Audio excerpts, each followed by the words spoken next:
Scene 1. Morning silence. The morning began like all the others, too early, too quiet, too heavy.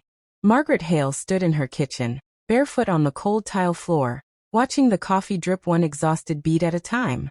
The air smelled of burnt toast and the faint lemon cleaner she'd used last night.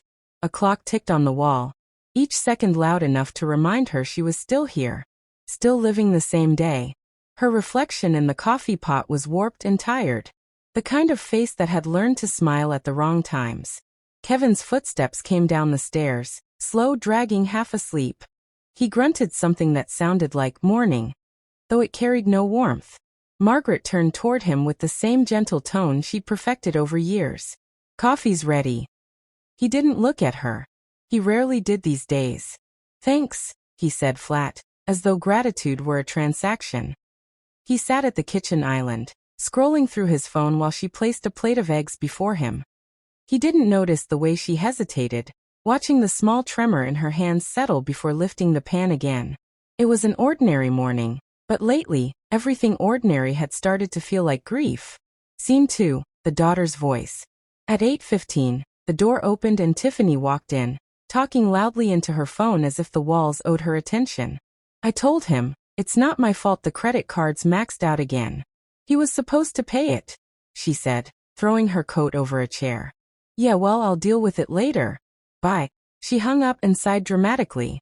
"Mom, can you make me some coffee? I barely slept." Derek was snoring again. Margaret didn't answer immediately. She poured another cup, handed it to her daughter, and murmured, "You could have texted before coming over, sweetheart." Tiffany rolled her eyes. "It's my house too, remember? You said you'd help out until we figure things out." There it was again, the subtle twist of words that turned generosity into obligation. Margaret had signed that mortgage, refinanced it twice to help them figure things out. Every decision had come wrapped in guilt and family language. "You do it for family, right?" She nodded quietly. "Of course." Tiffany sipped, frowned. "You used the cheap creamer again." Margaret's lips parted, but no sound came out. She just turned away. Kevin glanced up from his phone briefly, opened his mouth as if to say something, then stopped. He looked down again. It wasn't cruelty that broke Margaret. It was the silence that followed it. The kind that said, "You don't matter enough to defend." Scene 3. The garden. By late morning, Margaret was in the garden, trimming roses that had outgrown their boundaries. The thorns nicked her fingers as she worked, small red dots forming like punctuation marks on her skin. She found peace here, in things that didn't talk back, in soil that accepted effort and returned beauty. From the window, she could see Kevin on the couch half watching TV, while Tiffany laughed on speakerphone. The sound carried through the open pane, careless and bright. Margaret used to think she was lucky to have them close. Family nearby meant safety, she thought. But lately, she'd begun to wonder if proximity was just another kind of prison. When she stood, her knees ached. She pressed a hand against her lower back and exhaled slowly, staring at the small house she'd once loved so fiercely. The white paint was fading, but it still stood strong, like her. Older, worn, but holding up because there was no other choice. A wind brushed past, and for a brief second, she imagined walking past the garden gate and not stopping, just walking until the road ended. The thought scared her, not because it felt wrong, but because it felt peaceful. Scene 4. The evening routine. Dinner was quiet. Forks scraped plates, TV voices filled the silence, and Margaret served everyone before sitting last. Evan, her grandson, looked at her and smiled. "Grandma, you forgot to make your plate." She smiled back, soft and tired. "That's all right, sweetheart. Grandma's not too hungry." Kevin looked up. "You should eat. You didn't have lunch." Margaret blinked, surprised by the flicker of concern in his voice. But then Tiffany spoke over it. "Mom's fine, Dad.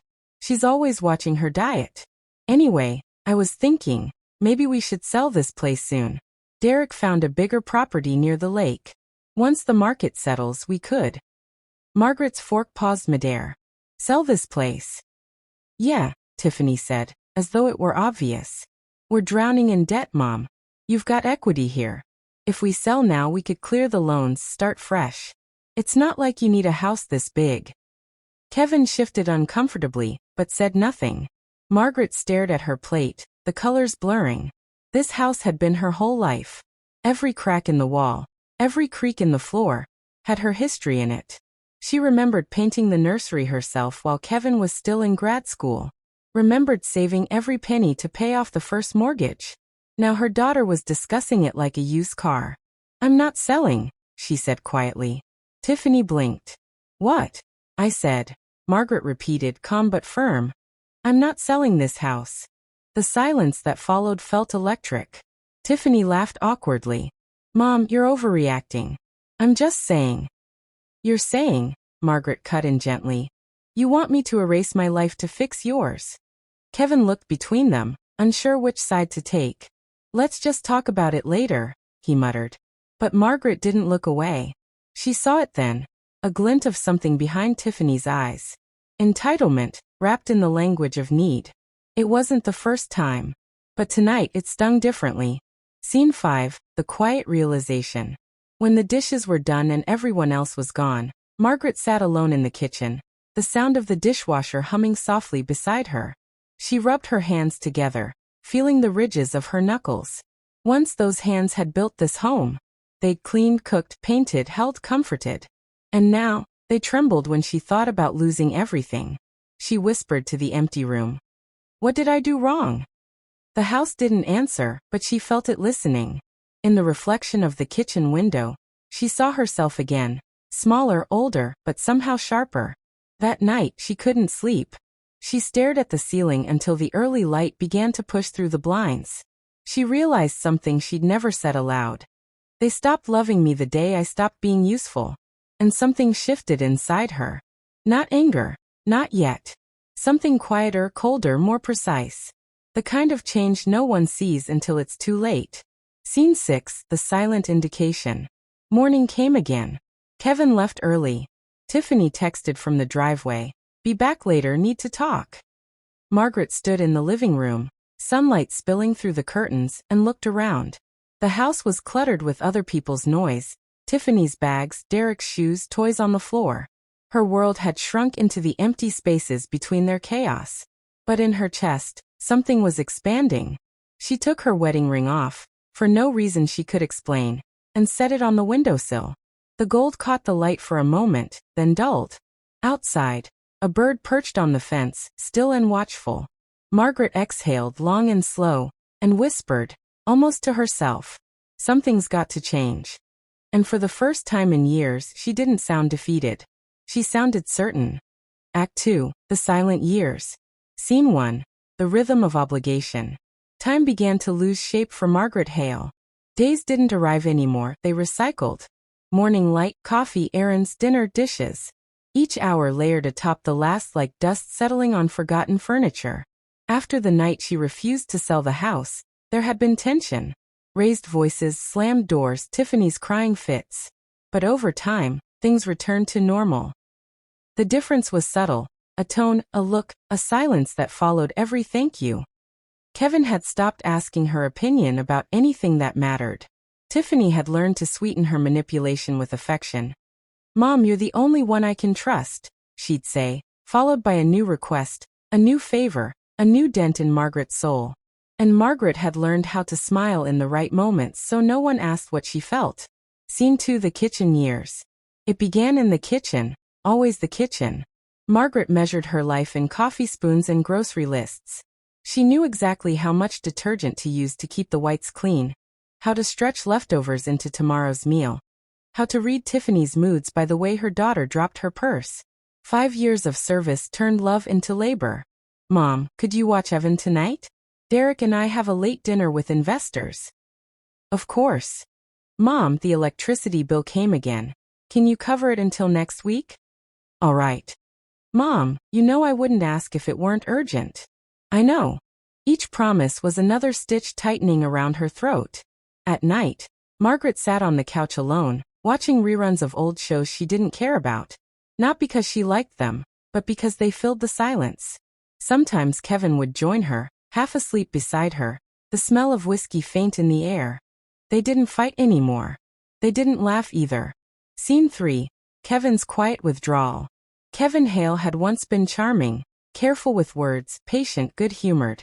But somewhere in his mid-50s, something hollowed him out. He had retired early from his accounting job after a mild stroke scare. Now most mornings he sat in his recliner, newspaper folded neatly beside him, TV murmuring quietly. Margaret brought him tea, set it on the table, and waited for his thanks, that came without eye contact. Sometimes she looked at him and tried to remember what she'd fallen in love with. There were moments, brief, flickering moments, when he'd glance at her with something like regret. But it always faded before it reached words. He didn't defend her anymore when Tiffany's tone turned sharp. He didn't stop her when Derek made snide jokes about her old-fashioned ways. Kevin had become the furniture of her life, once sturdy, now quietly decaying. Scene 4, Tiffany's Kingdom. By the third year, Tiffany had taken over the house in every way that mattered. Her laughter echoed down the hall like a declaration of ownership. She replaced the curtains without asking, painted the walls beige because buyers like neutral tones, and began referring to the guest bedroom as Evan's room. Even though Margaret still slept there, Tiffany's debts grew faster than her excuses. There were always new reasons. Derek lost another job, medical bills, car repairs, bad investments. Every month came the same conversation. Mom, we'll pay you back next month, I promise. And Margaret, though she knew the lie, always said, "It's all right, sweetheart." But one afternoon, while dusting the living room, she found an unopened envelope under the sofa. A final notice from the bank addressed to Tiffany and Derek. She didn't open it then. She placed it quietly in her apron pocket and kept cleaning. That was the first time she realized her silence had become their power. Scene 5. The birthday that wasn't hers. Margaret turned 61 on a Saturday. No one remembered until evening, when Evan came home from school with a handmade card and said, "Grandma, I made this for you." She smiled so wide her eyes watered. The card was made of construction paper and glue. Uneven hearts and stick figures labeled, "Me plus Grandma." It was the most beautiful thing she'd seen in years. When Tiffany saw it, she laughed. "Oh my God, Evan, that's adorable. Wait, it's today? Mom, why didn't you say something?" Margaret shrugged. Didn't want to make a fuss. Tiffany looked guilty for a second, then distracted herself with her phone. "Well, we'll do something next week, okay? Promise." They didn't. That night, Margaret ate leftover pasta alone, reading Evan's card over and over. At the bottom, written in crooked handwriting, he'd drawn a tiny house with the words, "This is Grandma's house. Forever." Something tightened in her chest. A strange mixture of love and prophecy. Scene 6. Echoes of loneliness. Seasons changed, but nothing else did. Winters were hardest. The house creaked in the cold. Pipes moaned. Sometimes, in the early mornings, Margaret would light a candle just to feel something warm that wasn't human. She found herself talking to the house. "You remember, don't you?" she whispered once while dusting the banister. "You remember how hard we worked for this place?" The silence replied like a friend. Her hands ached more now, arthritis creeping in like a thief. Still she cleaned, cooked, maintained, gave. Because giving was easier than admitting no one would give back. Scene 7. The family dinner. It was Easter the 5th year when things finally cracked. Tiffany had organized a dinner, her way of performing togetherness for social media. She invited friends, colleagues, Derek's business partners. Margaret spent 2 days preparing the meal, polishing silver, arranging flowers, ironing tablecloths. When guests arrived, Tiffany greeted them as though she were the homeowner. "Welcome. My mom helps around the place," she said once, laughing lightly. "She insists on keeping everything perfect." Margaret froze, knife in hand, her heart stuttering in her chest. "Helps. Not owns. Not lives here. Helps." Later, when everyone sat around the table, Tiffany clinked her glass and said, "Here's to new beginnings. Derek and I are finally closing on that lake property. It's been a long road, but it's happening." The guests applauded. Margaret blinked. Lake property? She looked at Kevin, who stared at his plate. A dull panic rose in her stomach. The kind that whispers, "You're being erased in real time."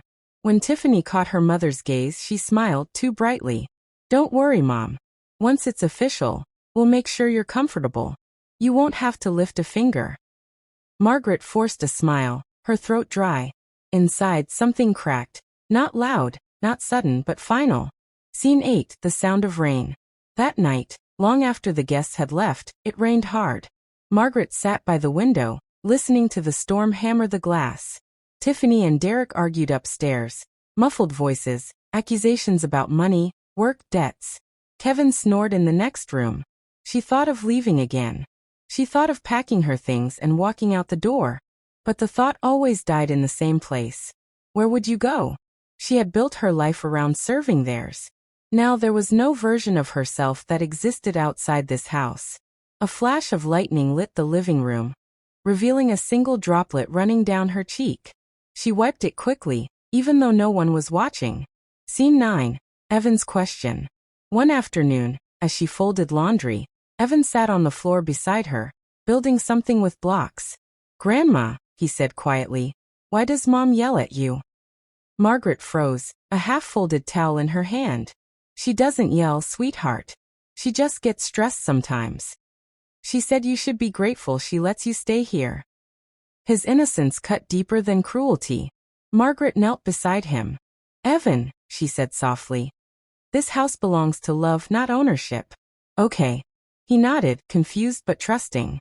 "I like your house better than the lake house." Her smile trembled. "So do I." Scene 10. A moment of clarity. Spring again. The 5th year. Margaret woke up one morning to find the house unusually quiet. Kevin was out. Tiffany had taken Evan to school. She moved through the room slowly, feeling something unfamiliar, peace. For once, she didn't rush to clean. She sat at the kitchen table with her coffee, staring at the morning sun sliding through the blinds. The light hit the same spot where her wedding ring had once sat months ago. She whispered, "I've been sleeping with my eyes open."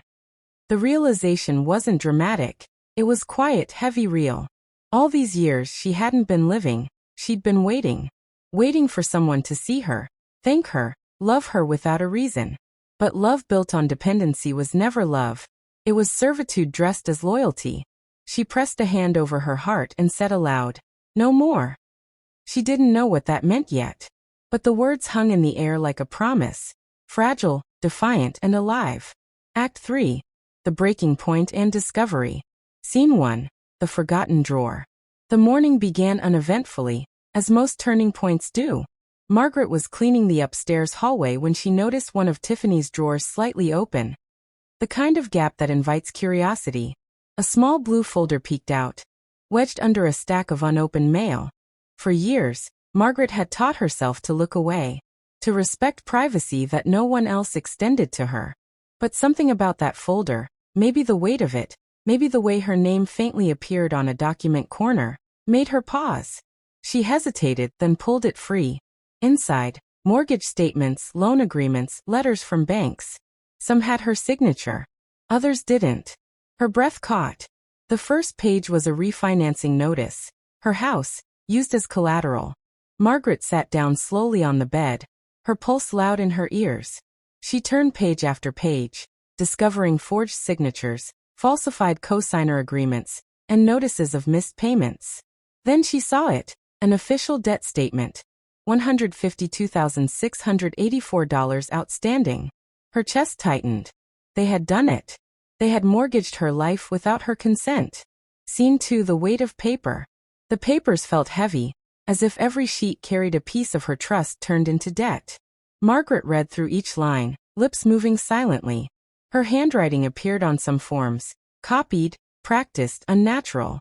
Tiffany had learned to imitate her mother's gentle cursive years ago, when she used to sign permission slips. She sat there for nearly an hour, the light changing on the floor as morning slipped toward afternoon. It wasn't just money. It was betrayal carved into ink. She thought of the dinners she'd cooked, the birthday cards she'd written, the times she'd stayed silent when her daughter disrespected her. And realized silence had been her signature too. When Kevin's car pulled into the driveway, she carefully placed everything back in the drawer and closed it. Her hands were steady now, calm, almost detached. The kind of calm that comes after the final blow, when there's nothing left to lose. Scene 3. Dinner with ghosts. That evening, Tiffany chattered about Evan's school project. Derek mumbled about another bad investment. And Kevin complained about the rising cost of everything. Margaret said nothing. She watched them. The way Tiffany laughed too loudly. The way Derek avoided eye contact. The way Kevin escaped into small talk.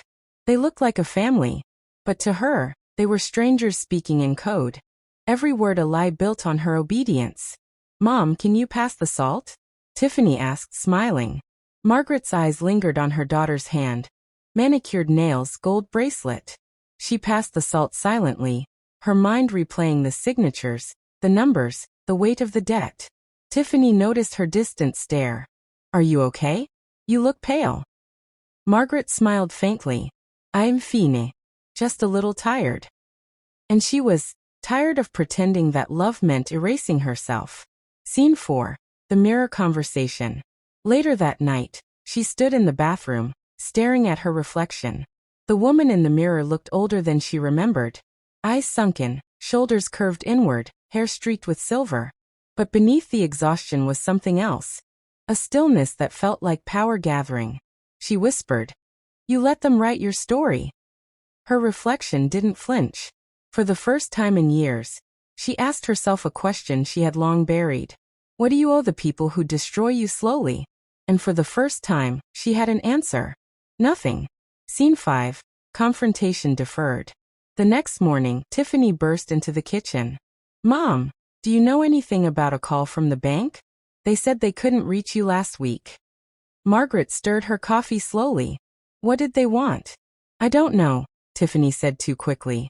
"Just some routine verification. Don't worry about it." Margaret studied her.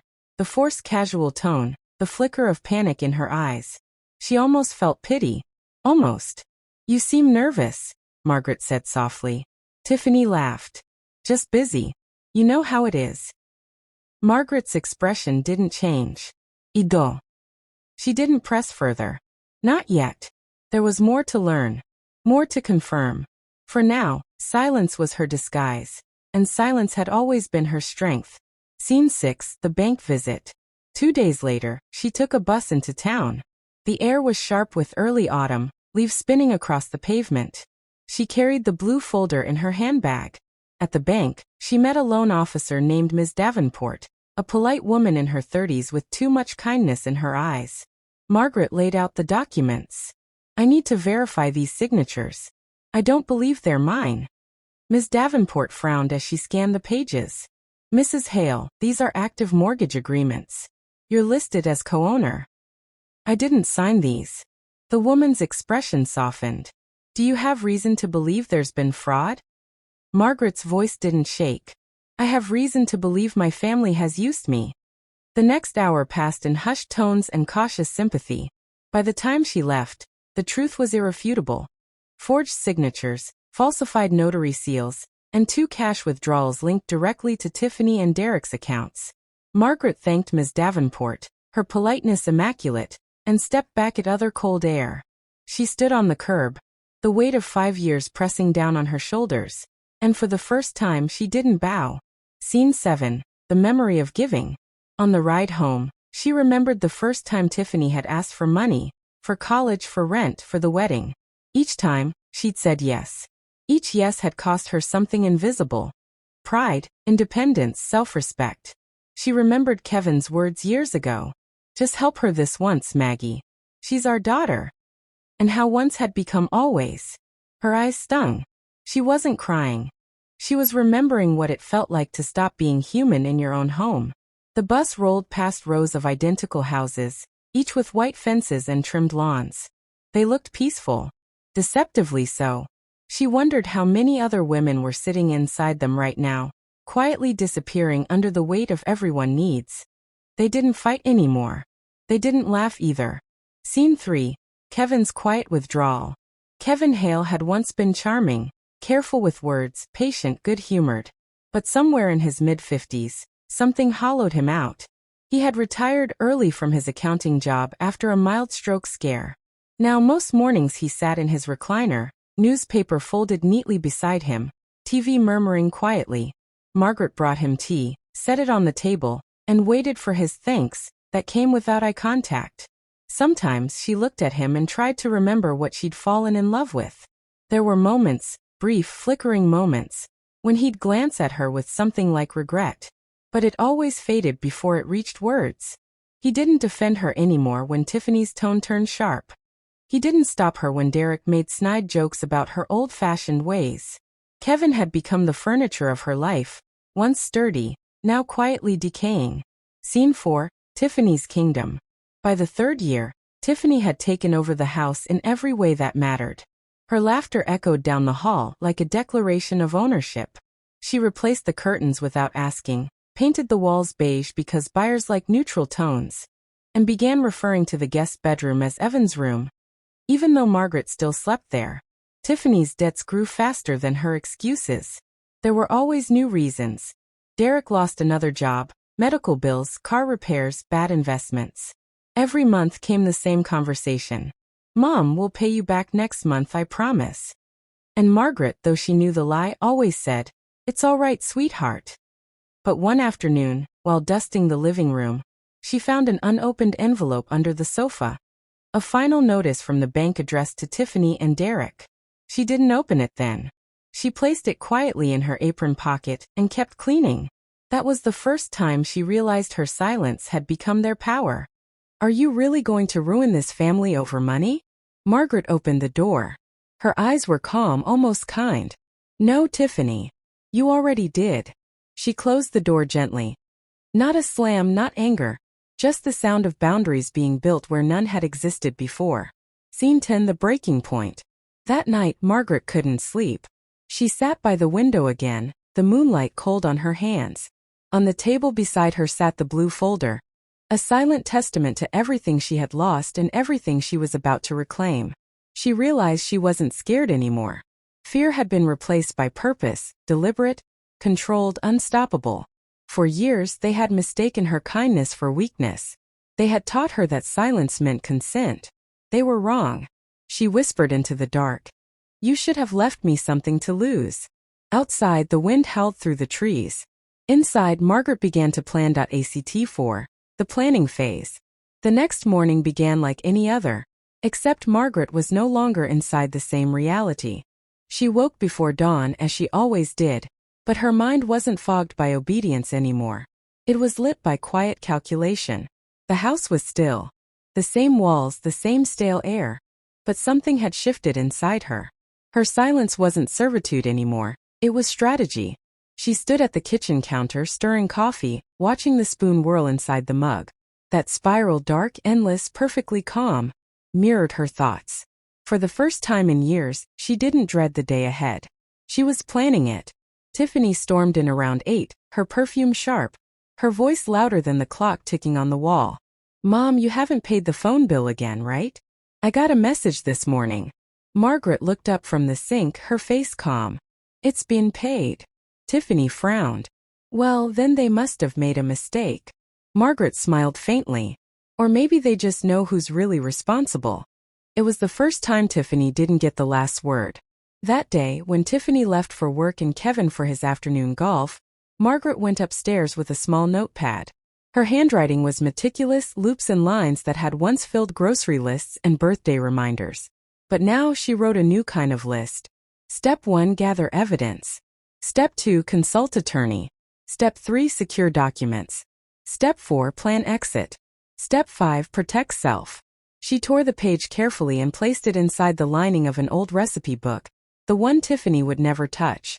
The first real decision of her new life came that afternoon. She opened the dusty box of financial records from the living room cabinet. Inside were decades of papers, mortgage receipts, Kevin's old pay stubs, insurance statements. And buried in between, the second loan agreement signed by Tiffany and Derek. Their signatures were childish loops of arrogance. $150,000. Her house. Collateral. She traced her finger across the bold words. Primary residence of co-signer Margaret Hale. They had used her house, the one she'd built brick by brick, scrubbed and repainted, filled with her memories, to fund their lies. That evening, Kevin came home humming, as if the world were fine. "Hey," he called out. "You see the new lawnmower I bought Derek?"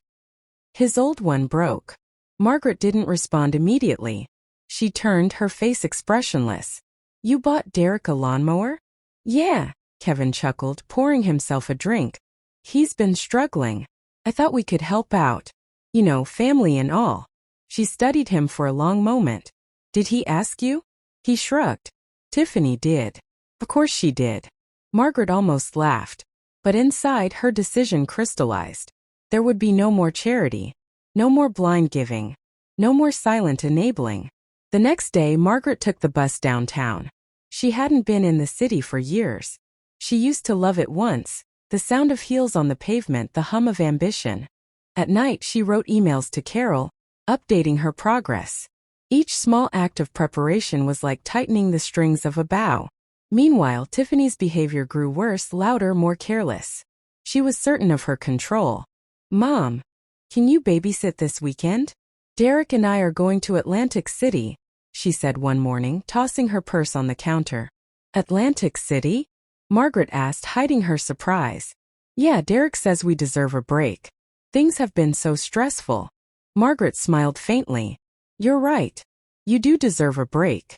Tiffany didn't notice the double meaning. That night, Margaret began packing. Not clothes, not yet, but memories. Old photos, certificates, small things that were hers. She placed them into a single box, taped it shut, and wrote a word on top. Keep. She looked around her home. The place that had absorbed her decades of labor, her tears, her laughter. And she whispered, You're coming with me in spirit. Not them. A week later, Carol called. Mrs. Hale, the claim's been processed.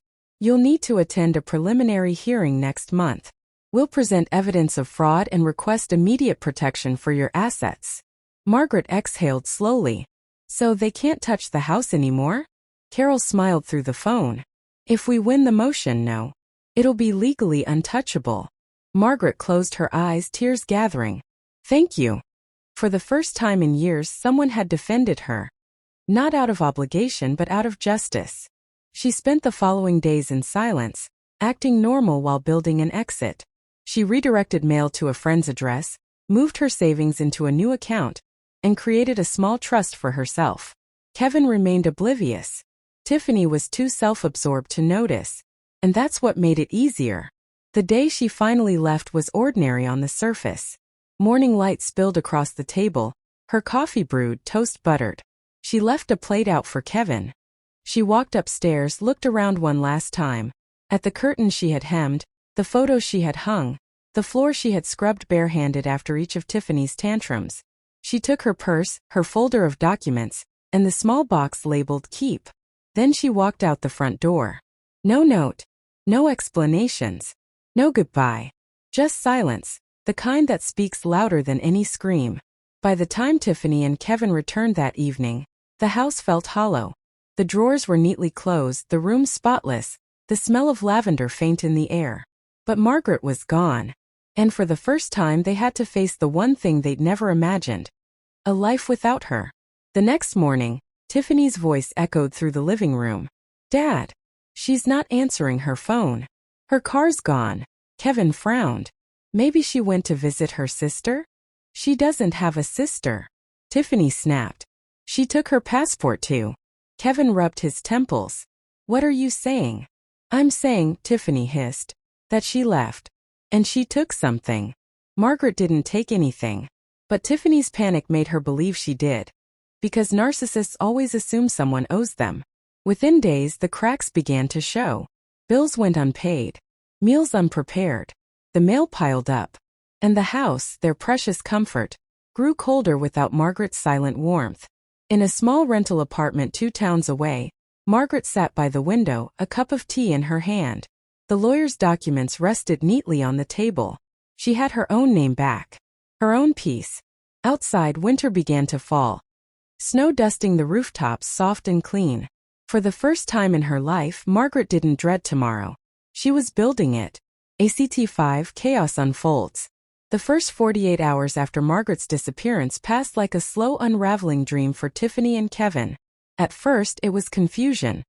A disbelief coated with irritation rather than worry. She probably went to stay with a friend, Kevin muttered on the first night, flipping through TV channels that flickered aimlessly in the dim living room. Or she needed some air. You know how she gets. But the next morning, when the kettle sat unused and the breakfast table bare, something began to feel different. The silence wasn't routine anymore. It was hollow. Tiffany wandered through the house in her robe, phone in hand, pacing between rooms. "Mom," she called once, almost as if the walls might answer. "If this is your idea of getting attention, it's not funny." But Margaret didn't answer, and her absence began to rot the rhythm of their lives like a missing heartbeat. 3 days later, the cracks widened. The fridge was empty, laundry unwashed. Tiffany tried to cook pasta but burned it, and the smoke alarm screamed like judgment. Kevin came home late that night, dropping his coat on the couch. "You still haven't heard from her?" Tiffany snapped. "Do you think I'd be standing here if I had?" He looked around the kitchen, the counters sticky, the dishes piled high, the quiet heavy as a confession. "Maybe we should call the police," he said weakly. Tiffany rolled her eyes. "And say what?" "That a grown woman left because she's tired of being our maid." The words hung between them. For the first time they both heard how ugly they sounded. But the ugliness was only beginning. That weekend Derek stormed in, face pale, eyes wide. "Tiff, we've got a problem." She was sprawled on the couch, scrolling through her phone. "What now?" "The bank," Derek said. "They froze the account." Tiffany sat up sharply. "What do you mean froze?" "They said there's a fraud inquiry tied to the loan. Something about false documentation. They're investigating." Her face drained of color. "Fraud? What fraud?" Derek slammed the papers on the table. "They're saying the cosigner, your mom, filed a claim that she was misled." Tiffany's lips trembled. "That's ridiculous. She signed it." "I told her what it was." "Did you?" Derek snapped. She glared. "Of course I did." But the hesitation in her voice told the truth. For the first time, Derek saw the consequences of Tiffany's easy lies. And for the first time, Tiffany realized she no longer had control. "Do you think she's behind this?" Derek asked, his voice low. Tiffany hesitated. She couldn't. But even as she said it, she saw her mother's face in her mind. The quiet calm that had replaced the old exhaustion. The way Margaret had looked at her the last few weeks. Not like a victim anymore, but like someone watching a storm approach and deciding to walk through it. Tiffany whispered. She knew. The following week became chaos wrapped in dread. Collection calls poured in. Derek's business partners stopped answering. Creditors knocked. And Margaret, the one person who always absorbed their crises, was nowhere to be found. Kevin tried to hold the house together, but even he began to unravel. He sat at the table one night, unpaid bills spread before him like confessions. His hands shook as he tried to balance the checkbook. He whispered to himself, "She always handled this. Always." Tiffany overheard and scoffed. "Don't act like you didn't take her for granted too." Kevin looked up, anger flashing in his tired eyes. "I didn't lie to her." The words landed like a slap. Tiffany's mouth twisted. "You didn't need to lie. You just watched her disappear." He stood suddenly, the chair scraping harshly. "Enough, Tiffany. Enough." They had shouted before, but this time the silence that followed wasn't anger, it was shame. Meanwhile, Margaret lived quietly in a small sunlit apartment in a nearby coastal town. Her days were slow but peaceful. She woke to the sound of gulls instead of Tiffany's demands. She drank coffee without interruption, read newspapers cover to cover, and wrote notes in her journal, a habit she had rediscovered. Day 12, they must have noticed by now. Day 18, the air feels cleaner here. Day 23. I no longer flinch at the sound of my phone. When Carol called to update her, Margaret listened calmly. "The court granted preliminary protection," Carol said. "The loan is under investigation. They'll contact you for testimony, but you're legally shielded for now." Margaret nodded slowly. "So they can't sell the house?" "No. The property is frozen pending review. You're safe." Safe. It was such a simple word, but it felt like a miracle. Back in the old house, safety was the last thing anyone felt. Tiffany was falling apart. She started calling her mother's number late at night, leaving voicemails that swung from fury to pleading. "Mom, you can't just disappear like this. I know you're angry, but we can fix this. Please, call me." Then another hours later, "You're being ridiculous. We needed help. You're overreacting. Then finally, please Mom. I can't sleep. Just tell me what you want. But Margaret never answered. Because this time silence was the answer. Kevin meanwhile began noticing things he had never seen before. The way the curtains were uneven. The faint stains on the carpet. The absence of Margaret's laughter, or even her sighs, left the house feeling haunted. He sat alone one night, staring at the empty chair across the table, the one she always used. He whispered into the dark, "You were right. I let them take everything from you." He didn't expect forgiveness. He just needed to say it out loud, if only to hear what regret sounded like. Then the first major blow landed. A letter arrived from the bank. Foreclosure notice pending review. Tiffany tore it open and screamed, "They can't do this. This is my house." Kevin stared blankly. "It's her house." She froze, the paper trembling in her hand. "What do you mean?" "She bought it," he said quietly. "Every payment, every renovation, every checkbook entry. It was her." Tiffany sank onto the floor, the paper crumpling. No, she wouldn't. But deep down she knew Margaret always did the work. Margaret always paid the price. And now, for the first time, Margaret was letting the price fall where it belonged. By the end of the month, their lives were collapsing in slow motion. The credit cards were frozen. Derek moved out after another explosive fight, shouting that Tiffany had ruined everything. Kevin stopped going to golf. He stopped talking at all. Tiffany, cornered and desperate, began visiting the bank, pleading for answers. "She can't take the house. I'm her daughter," she cried. The clerk looked at her without emotion. "The ownership is under legal review, ma'am. Until it's settled, all assets remain protected under Mrs. Margaret Hale's name." "She's doing this to punish me," Tiffany said bitterly. The clerk replied, "Or to protect herself." At night, Tiffany sat on the edge of her bed, surrounded by unopened bills and unanswered calls. She picked up her phone and dialed one last time. The voicemail clicked in. Her voice broke. "Mom, I'm sorry. Okay. I didn't mean to hurt you. Please come back. I can't do this." Her breath hitched. "Please. I just wanted to feel important." Then silence. And somewhere miles away, Margaret sat by her window, listening to the same message play on her phone. Her eyes softened, but she didn't delete it. She just whispered, "You still don't understand, my love. Importance isn't taken. It's earned." Weeks later, as winter deepened, Margaret received an envelope from her lawyer, stamped and sealed. Inside, a formal letter confirming that her claim had been upheld. "The property and all related assets are restored under your sole ownership." Margaret smiled, a faint, trembling smile. She had won, not through shouting, not through revenge, but through quiet, patient truth. By Christmas week, Tiffany and Kevin were barely speaking.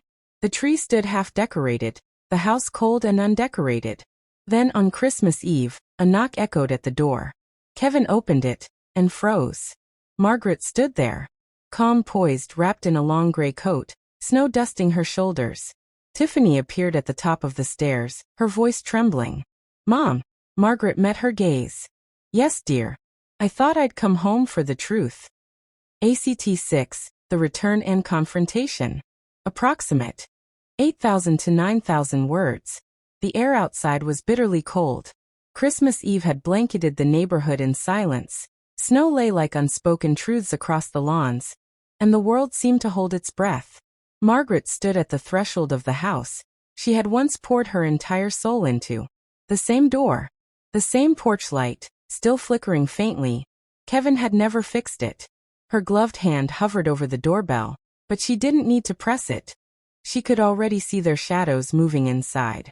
After all these years, she could still tell their silhouettes apart. And then the door opened. Kevin stood there, stunned, eyes wide, mouth slightly open, as if he were seeing a ghost. "Margaret," he breathed, voice cracking. She tilted her head slightly. "Hello, Kevin." For a moment, neither of them spoke. The only sound was the soft hiss of snow melting on the welcome mat. Then she stepped inside, slow, measured, deliberate. Her boots left faint wet prints on the hardwood floor. The air smelled the same. Detergent, perfume, faint traces of dust. But something deeper had changed. The house didn't feel like hers anymore, and that, strangely, was liberating. Tiffany appeared at the top of the stairs, her face pale, eyes red. Mom. Margaret looked up at her, calm, unreadable. Yes, dear. I thought I'd stop by. It's Christmas after all. They gathered in the living room, the three of them, like strangers pretending to share a history. The Christmas tree blinked weakly in the corner, half decorated, half forgotten. The ornaments dangled like memories that had lost their meaning. Tiffany sat on the couch, twisting her fingers together. Kevin hovered near the mantel, unable to meet anyone's eyes. Margaret remained standing. I didn't expect you to come back, Kevin said softly. I didn't expect you to notice I was gone, Margaret replied. The words cut sharper than she intended, but she didn't retract them. There was no point softening the truth anymore. Tiffany swallowed hard. Mom, I've been trying to reach you. You didn't answer. I know, Margaret said. I heard your messages. Tiffany blinked rapidly. Then why didn't you call me back? Margaret's gaze didn't waver. Because I wasn't ready to talk to the version of you that left me behind. I was waiting for the version that might finally listen. A silence stretched, thick and fragile. Tiffany's lip trembled. You think I don't feel guilty? You think I don't regret any of it? Margaret took a slow breath. Regret is easy, Tiffany. Accountability is harder. I didn't mean to hurt you. Tiffany burst out, voice cracking. I was trying to fix things. Derek said. Stop, Margaret interrupted gently, but with finality. Don't give me Derek. Don't give me excuses. You used my name. You forged my signature. You gambled my home. Her tone was calm, not angry, not pleading. Just truth, spoken plainly. And somehow, that frightened Tiffany more than shouting ever could. Tiffany's eyes filled. I thought you'd understand. Margaret tilted her head slightly. Understand what? That my daughter saw me as collateral. Tiffany's breath hitched. You've spent years treating me like a resource, Margaret continued, her voice steady. Not a person. You took my labor, my time, my patience. And when that wasn't enough, you took my name, my home, my peace. Tiffany shook her head, sobbing quietly. I was desperate. You don't understand what it's like to feel like you're drowning. Margaret's eyes softened for just a moment. No, sweetheart. I understand perfectly. I lived my whole life drowning, but in silence. Kevin finally spoke. Margaret. I didn't know what she'd done. Margaret turned toward him. You didn't ask. His shoulders slumped. You're right. I didn't. I should have. But I thought you'd always hold us together. Like you always did. And that, she said, was the problem. Tiffany's sobs turned into angry tears. You think you're innocent? You abandoned us. You left without saying a word. Do you know what that did to me? Margaret took a step closer, her voice quiet but razor sharp. I didn't abandon you, Tiffany. I released you. You'd built a cage for me and called it family. I just decided to stop decorating it. Tiffany stood, shaking. You're cruel. Margaret's expression didn't change. No. I'm finally fair. For a long while nobody spoke. Only the soft hum of the Christmas lights filled the room, blinking through the tension like tiny heartbeats. Finally, Kevin whispered. You came back for revenge? Margaret turned to him, almost smiling. No, Kevin. I came back for closure. She walked to the mantel, picked up a framed photo. The three of them years ago, smiling at a beach. Her fingers brushed the glass. I spent my life believing that love meant sacrifice. That if I gave enough, forgave enough, endured enough, someday it would mean something. She set the photo down carefully. But love isn't proven through pain. It's proven through respect. And none of you respected me until I vanished. Tiffany fell back onto the couch, defeated. Her voice was a whisper. So what now? You've got the house, you've got your peace. What happens to us? Margaret looked at her, not with anger, but with quiet clarity. That's up to you.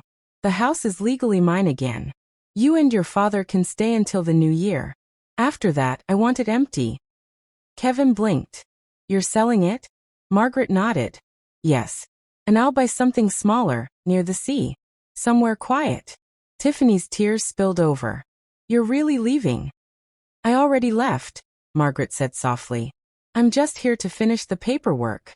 The clock on the mantel ticked loudly, each second carving the moment deeper into memory. Tiffany wiped her eyes, her voice breaking again. I don't hate you, Mom. Margaret smiled faintly. I know. You just never loved me enough to see me. The words landed like a final bell toll. Not cruel, just true. As Margaret turned to go, Kevin called after her. Margaret, wait. She paused. He stepped forward, his voice trembling. I was a coward. I let them use you. I let you fade away, because I didn't want to face my own failure. And now you're walking away, and I deserve that. But please, don't think I never cared. She looked at him, eyes soft with a tired mercy. I know you cared, Kevin. You just didn't act like it. He lowered his head, tears catching in the corners of his eyes. Margaret reached for the doorknob. Snow had begun to fall again. Slow, gentle, inevitable. Tiffany's voice called out one last time, small and trembling. Mom, can I see you again? Margaret turned, her gaze kind but steady. When you stop needing me to fix what you broke, and start wanting to understand why you broke it, then maybe. Then she opened the door and stepped outside. The cold air met her like an embrace. She took a deep breath, feeling it fill her lungs, clean, sharp, alive. Behind her, through the window, she could see the glow of the Christmas tree flickering faintly, a weak imitation of warmth. In front of her, the world stretched open, quiet streets, white rooftops, and freedom. Margaret walked down the driveway slowly, her boots crunching in the snow. She didn't look back. Not once. Because the past was no longer something to revisit. It was something she had finally survived. Later that night, in her small apartment by the sea, Margaret sat by the window. She poured herself a glass of wine, the good kind, the one she used to save for company that never deserved it. She raised the glass toward the horizon, where faint lights flickered across the frozen water. To peace, she whispered. The kind no one can steal. And for the first time in decades, Margaret smiled, not out of politeness, not out of habit, but because she had finally earned it. Act 7, the moral resolution and rebirth. Approximate, 4,000 to 5,000 words. The house sold quietly without drama. A young couple bought it, bright-eyed, hopeful, with a little girl who loved running across the hardwood floors that once echoed Margaret's exhaustion. She watched them during the final signing, a faint smile on her lips. They saw possibility where she once saw burden. When they thanked her and called it their dream home, she wished them luck and meant it. Because dreams, she knew now, were not places. They were choices. A month later, Margaret's new home stood facing the sea. A modest cottage with pale blue shutters, a garden that breathed salt and sunlight, and silence that wasn't empty anymore. Every morning, she brewed coffee and sat by the window, watching the horizon shift colors like a slow heartbeat. The ocean spoke to her in whispers, of patience, of power, of endless renewal. She started painting again. Small canvases at first, shades of gray and blue, streaks of white that looked like healing disguised as waves. Her hands trembled at first. Years of housework had made them rough, but each brushstroke reminded her. They were hers again. One afternoon, as the gulls cried above, a letter slid through the slot in her door. The handwriting stopped her heart for a moment. Tiffany. She stood there, staring at it. For a long time she didn't move. Then slowly she picked it up, sat down by the window and opened it. Mom. I don't know where to start. The house feels strange without you. Cold, even when the lights are on. Derek's gone. We divorced last month. I think I finally see what you meant. About love. About responsibility. About how easy it is to take someone for granted until they disappear. I've started therapy. It's hard. I keep realizing things about myself I wish weren't true. But I'm trying. I don't expect forgiveness. I just hope you're happy. And if you ever want to see me again, I'd like that. I want to earn it this time. Love, Tiffany. Margaret folded the letter carefully, her eyes misting. She didn't cry, not because she didn't feel, but because this time, the emotion wasn't sorrow. It was release. She looked out at the sea, whispering softly, "You're growing, my girl. Finally." She didn't rush to respond. Some lessons needed silence to sink in. Weeks passed peacefully.